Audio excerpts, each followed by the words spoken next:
Welcome back to the Gridiron Expert here with our Week 6 college football predictions. And I can tell you right now, it's going to be pretty hard for Week 6 to match what we saw in Week 5. Week 5 might end up going down as one of, if not the best Saturday of college football this entire season.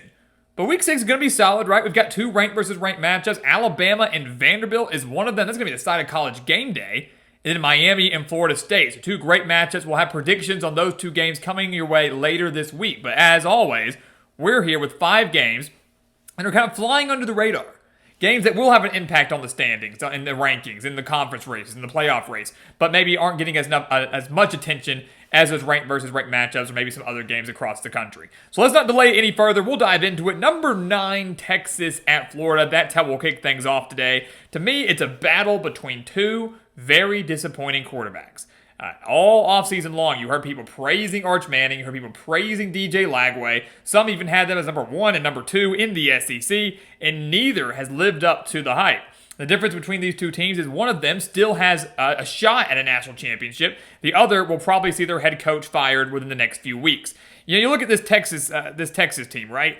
The offense has struggled. They've played a bunch of cupcake teams since that Week 1 loss to Ohio State. Arch Manning has only thrown for 200 yards or more twice this season, once versus San Jose State, the other in their last game against Sam Houston, which was his best game of the season, went 18 for 21, 309 yards, and 3 touchdowns, along with 2 rushing touchdowns. So maybe he's starting to find and hit his stride, although, again, we need to see him against better competition. The defense is what's been phenomenal for Texas.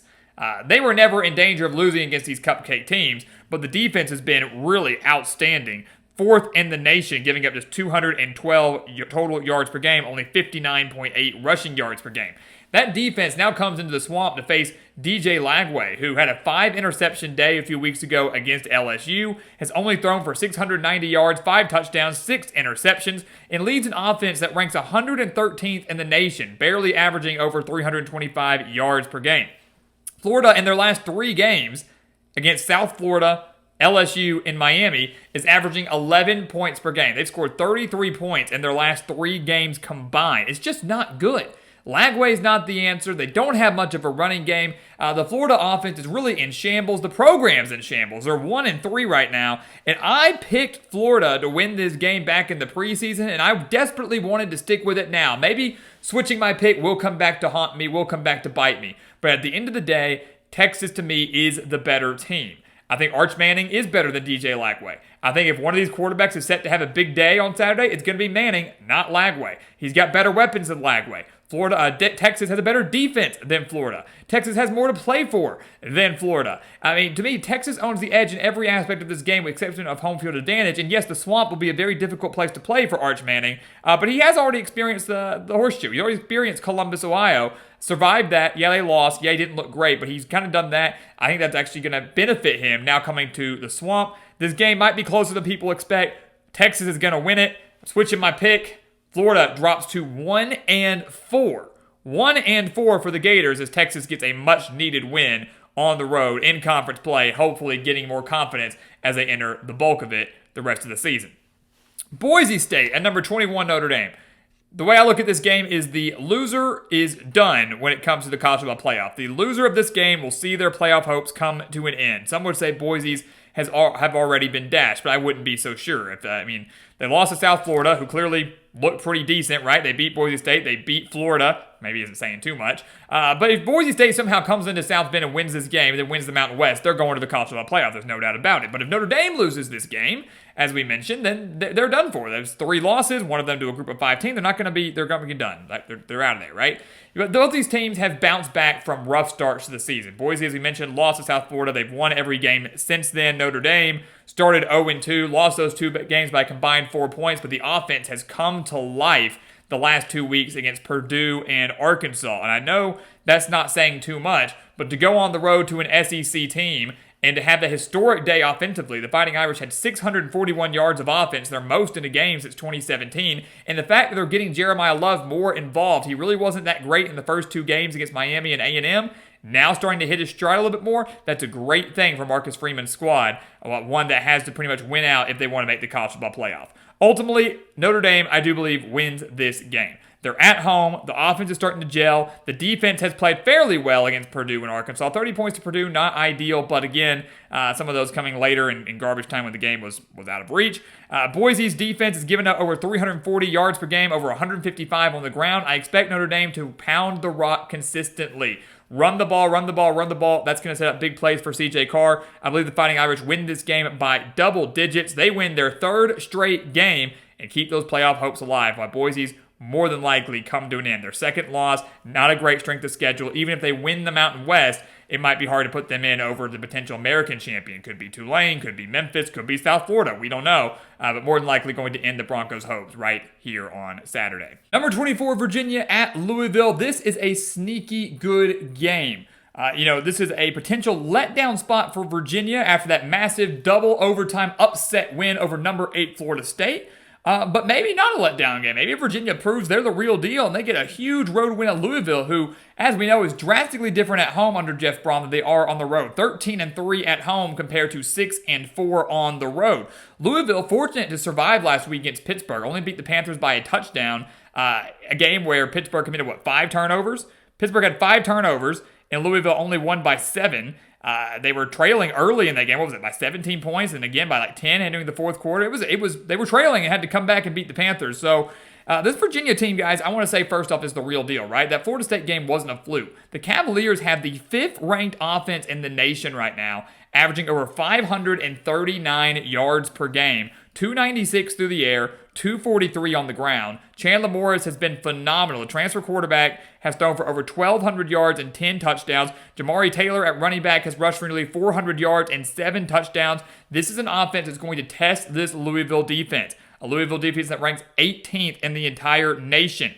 But on the flip side, the Cardinals have a pretty good offense too. Miller Moss, coming off a fantastic performance, had 339 yards and 3 touchdowns last week in that comeback win over Pittsburgh. Virginia has given up over 220 passing yards per game, over 130 on the ground. And here's a bigger issue for Virginia. The 2 toughest teams they've played so far were NC State, who they lost to, and then Florida State. Both those games were shootouts, so the defense is primed to let up quite a bit of points. And in both those games, their opponents ran wild on them. NC State had 216 rushing yards. Florida State had 256 rushing yards. This could be a game where Isaac Brown of Louisville has a pretty big day, and if a couple big chunk plays running the ball, sets up some big pass plays from Miller Moss, kind of similar to what we said with Notre Dame against Boise State. I think this game's close. I think it's high scoring. Virginia has given Louisville some fight over the last couple of years. Only lost by 7 back in 2023, only lost by 4 last year. It's getting closer and closer. Cavaliers come close again. They fall short. Give me Louisville at home, and they will jump into the AP Top 25 poll, although I will say they've been ranked in the GE Top 25 poll since the preseason. So it's credit there. Number 11, Texas Tech at Houston. Got 2 really interesting Big 12 games down here. This Iowa State-Cincinnati game is actually at 11 a.m. Central Time. We wanted to group the 2 Big 12 games together at the bottom, but we'll start with Texas Tech and Houston. This is a battle between 2 4-0 teams. Houston's looking really, really good, some would say, although the Oregon State game last week was not impressive. We'll get to that in a second. What this is the battle between Texas Tech's offense and Houston's defense. That's what it is, right? Texas Tech has one of the best offenses in the nation. Second, actually, 573 yards per game. They're first in the nation in passing offense, averaging over 365 passing yards per game. The Houston defense is 16th in the nation, giving up just 265 yards per game, only 140 passing yards per game. It's 11th in the nation. So they've got home field advantage. Can their defense slow down Texas Tech's offense? That is the million-dollar question. That's the battle that I'm watching out for here. But the difference maker, while that's going to be the battle to watch, the difference maker, ironically, maybe not ironically for some, is Texas Tech's defense. I was so impressed with them and what they did in Salt Lake City a few weeks ago, just dominating Utah for pretty much a full 60 minutes. This Texas Tech defense, it's really been an issue for them for so many years, is good. They're 10th in the nation. Texas Tech is a top 10 defense right now, and they're 2nd in the nation in stopping the run. Houston's offense is only 76th in the nation. They're not that great offensively. They're much better than they were last year offensively, but they're still not quite there yet. This team barely escaped Oregon State, a bad Oregon State team last week. They were outgained by the Beavers, only by 38 yards, but still gave up nearly 400 yards of offense to the Beavers, a Beavers team that Texas Tech annihilated a few weeks ago. Texas Tech needed a 14-point fourth quarter comeback just to force overtime, where they ultimately won in Corvallis. Bottom line is, Texas Tech's the real deal. Texas Tech's the real deal. I think they're going to win this game by double digits. This is a potential college football playoff team. I don't know many, if any, teams that can slow down this offense. And if the defense continues to play at this high of a level, it's going to be very hard for anybody to beat the Red Raiders. So give me Texas Tech by at least 10 points over Houston on Saturday night. And then earlier in the day, we will have number 14 Iowa State at Cincinnati. This game is so interesting to me. I see a lot of people predicting an upset here. Iowa State's actually at the time of this filming, a slight underdog in this game. And I do not understand why. Look, Iowa State's 5-0. Three of their 5 wins have been by one possession. I get it, right? They were maybe fortunate to beat, Arkansas State, fortunate to beat Kansas State, fortunate to beat Iowa, right? I mean, some close games. 5-0 easily could have been 2-3, okay? But they're finding ways to win. That's what Matt Campbell's squad does, right? I look at Cincinnati. They're a fine team. They've improved, sure. They lost to Nebraska. They gave up 372 yards and 20 points to Bowling Green, and they were very fortunate last week to beat Kansas. Had it not been for a Jalen Daniels fumble at the goal line and a dropped interception in the final minute and a half, Cincinnati loses that game. Iowa State's probably favored here. I just don't buy the Bearcats right now.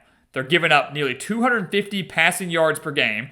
Iowa State's coming off a game against Arizona where they threw for nearly 300 yards. Rocco Becht, a phenomenal quarterback, has thrown for over 1,100 yards and 7 touchdowns this year. The Cyclones have an extremely strong defense, per usual, under Matt Campbell. Yes, Cincinnati's offense is good. Yes, they're going to drop some points on Iowa State, no doubt about it. But at the end of the day, I like Iowa State way better as a collective team than Cincinnati. They've got Cincinnati's number. They beat the Bearcats by 17 last year. They beat them by 20 back in 2023 in Cincinnati. Yeah, I think this game's a little bit closer, but do I think Iowa State loses? No, I just don't. I think they're the better team all the way around. Rocco Becht has a day against this Cincinnati secondary. The Iowa State defense makes a statement. Cyclones win, and they improve to 6-0, remaining one of the better teams in the Big 12. Iowa State and Texas Tech both get big-time road wins. Could possibly be on a collision course to meet in the Big 12 championship. Going to be a very fun season within that conference. So, there you have it, guys. 5 underrated games heading into Week 6, almost to the halfway point of this college football season. It's absolutely insane. Maybe we see some upsets here. Again, I almost picked Florida. I switched my pick. Couldn't pull myself to do it. Maybe Cincinnati does pull off the win over Iowa State. Maybe Virginia, even though they're ranked, Louisville's not. It would be an upset for Virginia to beat Louisville because they're over a touchdown underdog. Going to be some very interesting games across the board here on top of those ranked versus ranked matchups. As chaotic as Week 5, probably not. But as we know, anything can happen in college football. You always should enter every week assuming absolutely nothing. And that is why this game is the best sport in the entire world. So guys, as always, thank you so much for watching us here at the Gridiron Expert on YouTube. Make sure to continue to like, comment, subscribe, share our videos. Check out everything down in the description below. That includes our website, thegridironexpert.com, home to those expert picks right here. Let's go sign up for them today. Again, over on thegridironexpert.com, some of the best spread picks in the entire country. And once again, as always, thank you so much for watching, and we'll see you next time right here on the Gridiron Expert. Yeah.